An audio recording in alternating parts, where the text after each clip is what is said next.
Please be seated. Okay, Shabbat Shalom.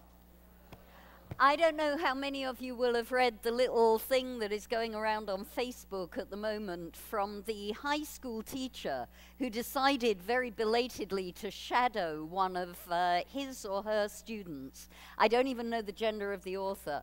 And they came away from that experience saying, why did I not do this sooner? Why did I not experience what it's like to be a student? And here's a numbered list of what I learned. And the first thing on the numbered list was students have to sit forever and ever and ever. And as for students, so for a synagogue congregation. We do get you to stand up and sit down occasionally, but in the interest of being able to focus on the couple of teachings that I brought us to explore this morning, let's everybody just get up and stretch for a moment, please. Come on, up you get.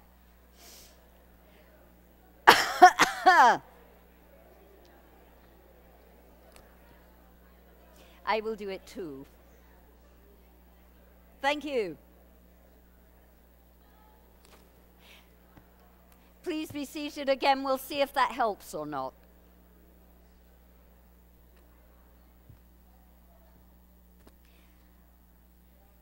Okay.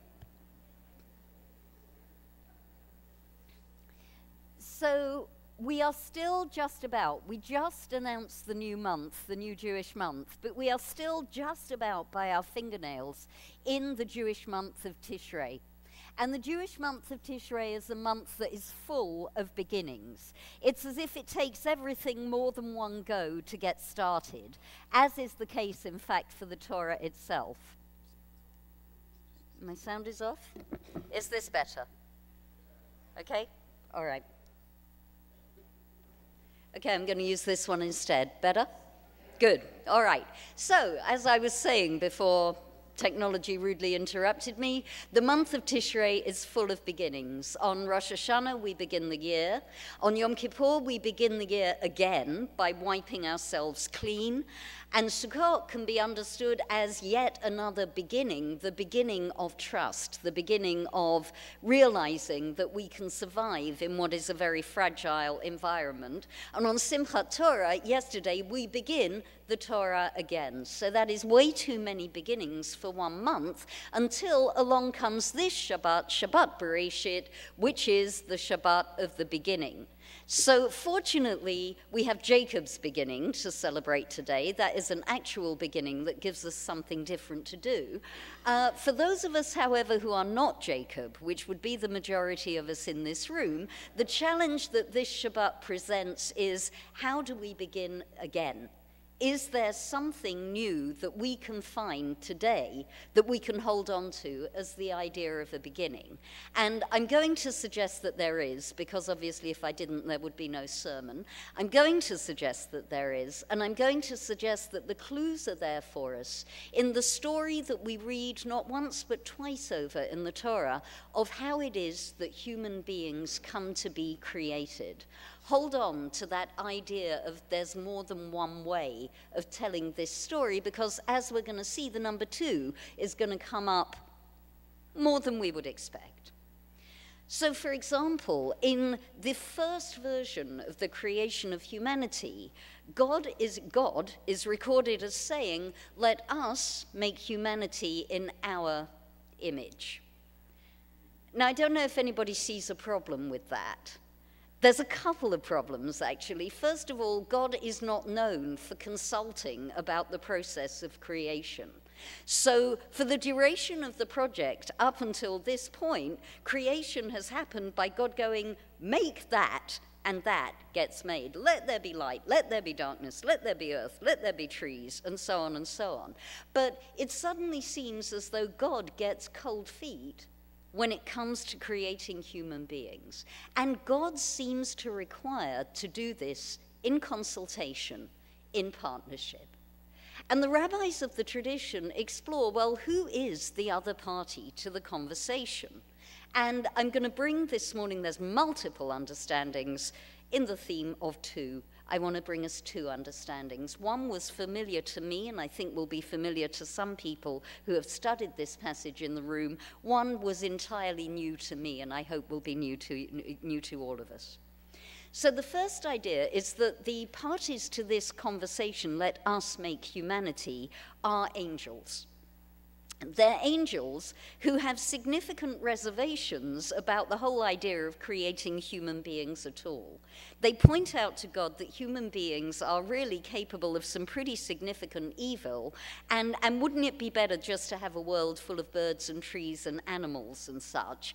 And this gives God a good reason to disagree with them, and God zaps them. Basically, God just exterminates them until a group of angels come along who are wise to the idea that this is going to be the consequence.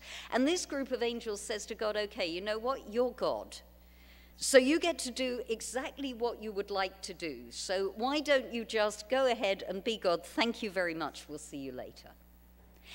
And there's a variant of the story that has God having the conversation not with angels, but with embodied qualities. So the parties to this conversation are respectively truth and peace on the one side, and righteousness and love on the other. And truth and peace say to God, you know what, human beings, bad idea. They're going to tell a lot of lies, says truth, and that's not great for me. And peace says, and they're going to fight with each other, and that's really not terrific for me. Righteousness and love say no. You have to create human beings because there is nothing else in the world you have created that can manifest these qualities. And God agrees with the arguments of righteousness and love. God takes truth by the neck, their embodied human qualities, and throws truth out of heaven and down to the earth, so that truth can live as a quality among human beings. And interestingly, in that midrash, we never find out what happened to peace. Peace vanishes from the story, and you can make of that what you like. And I think this family of stories, this family of shall we, shan't we create because human beings are capable of both good and evil, is teaching us on this Shabbat of beginning about our capacity for making choices. Right at the very outset of the story, the idea of human beings goes hand in hand with the idea of making decisions. That conflict between God and the angels or God and the virtues gets internalized within us. And right from the very beginning of the Torah, we human beings are being pulled in two different directions. Are we going to manifest evil in our choices, or are we going to manifest good? The whole of the rest of the Torah portion for today, if you think about it, what we read is about that choice. Eve chooses to eat the fruit. Adam chooses to eat it at Eve's instigation.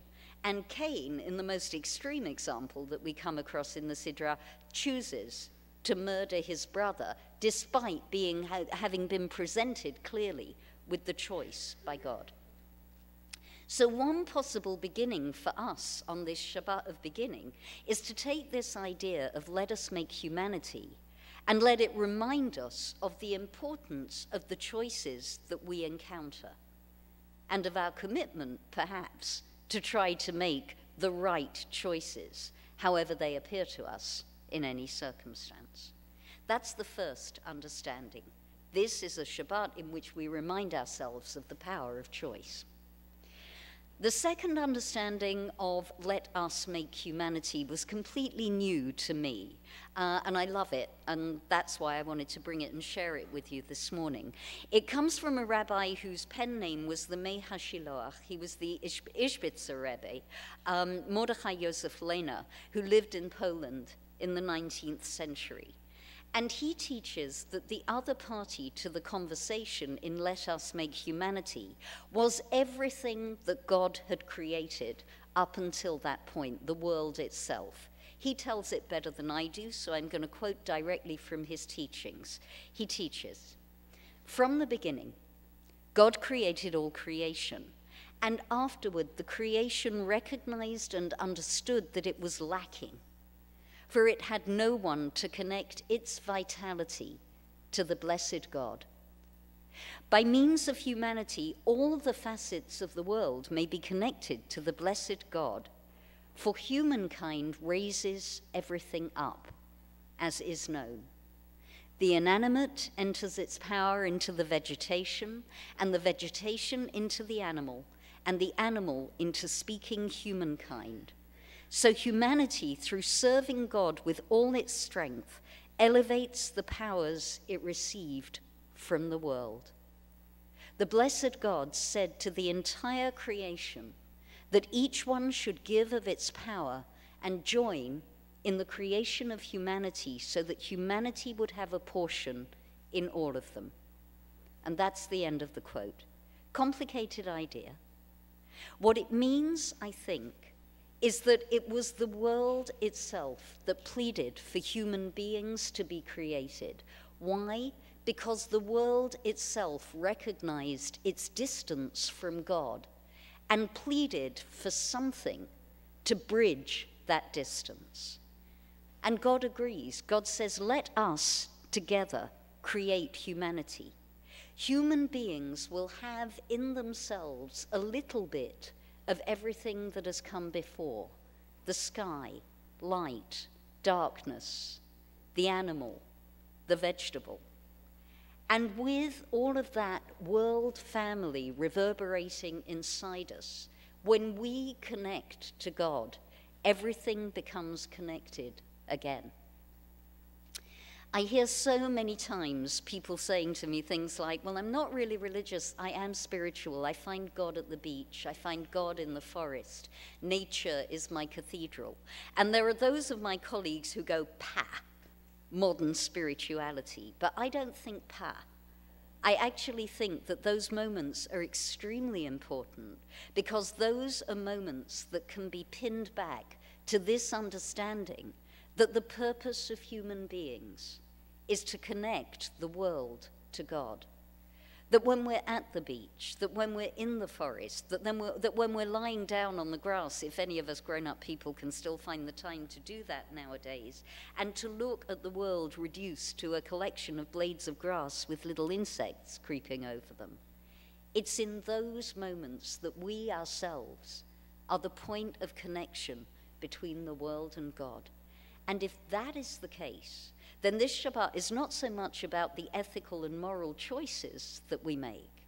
It's about reminding ourselves of that sense of wonder. It's reminding ourselves that we are a piece of a greater whole and that we can feel connected to that whole. So suitably enough, when it comes to finding a start for ourselves on this Shabbat of beginning, we have a choice. I can offer you a choice. There are always choices. We can take the understanding of responsible humanity. We can take the understanding that every single moment presents us with a choice. Even when we think we have no choice, we can always have a choice. We can always govern our thoughts. We can always govern our reactions to the situation. And if that is the case, then the commitment that we make on this Shabbat of beginning are to look inwards to ourselves and commit to trying to make better choices. And in that promise to ourselves, we find a new beginning. Or there's an alternative. We can look outward. And from the second story, we can take the idea that we are intimately connected to everything around us. We can remember that we have to thank the world for the idea that we are here in the first place. And we can ask ourselves, how are we going to begin to make good on that connection? How are we going this year to honor the idea that we are part of Nishmat Kol Chai? We are part of the breath of everything that is alive. And so I invite us to take those ideas home with us. I invite us to think about the beginning that we're making today. And I invite us now today to think ourselves forward. Please God, next year for us, there will be another Shabbat of beginning. So as we project ourselves forward to next year, as we look back on this year, what will be the beginning that we are making today? And like the very first human beings who were created, will we be able to make good on that promise that we make to ourselves on this Shabbat when everything in the world is still new? Shabbat Shalom. Shabbat Shalom.